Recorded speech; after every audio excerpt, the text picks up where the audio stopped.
airstrikes against ISIS in Syria. The U.S. working with a coalition of Arab countries to take down the terrorists.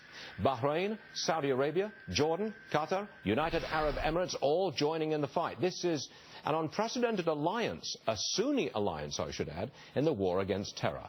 Former State Department official Christian Whiton is with us. Christian, this is an interesting coalition because it's all Sunni. What do you make of that? And Turkey's not involved either. Well, that's right. And Turkey is busy supporting the bad guys, actually, our sort of worst ally ever.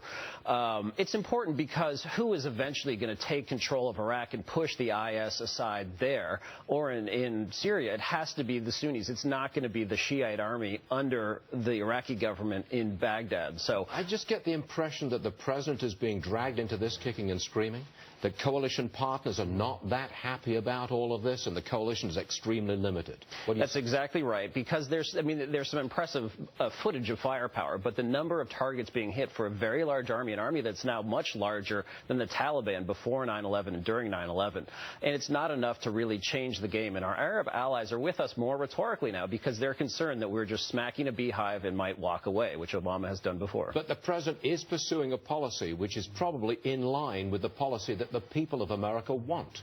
I don't think America wants to send an army to invade and crush ISIS.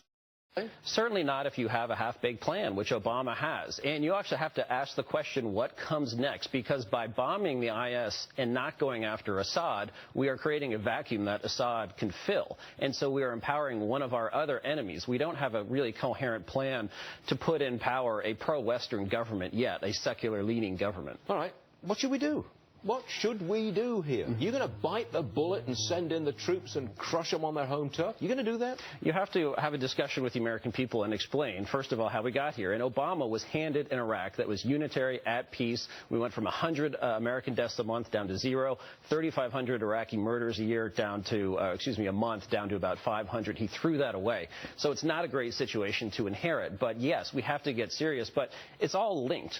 The Iranian terrorists, IS, Al-Qaeda, Al-Shabaab, all those. And before we have a big policy to go after these people, I wouldn't waste or put at risk a single American life. Do you think, and let's be honest, do you think that America is at war with Islam? Not Islam, but Islamism, the theory that the political theory that you unify mosque and state. Do you think American people see it that way? I think it's never been really defined. And the American people, I think, instinctively know what's going on. Even when our politicians are cozying up to Iran, they know that's an Islamist theocratic government that's evil. And I think they know that about all these other terrorist groups. I just think our political betters in Washington don't. Christian Whiton, thank you very much for being here.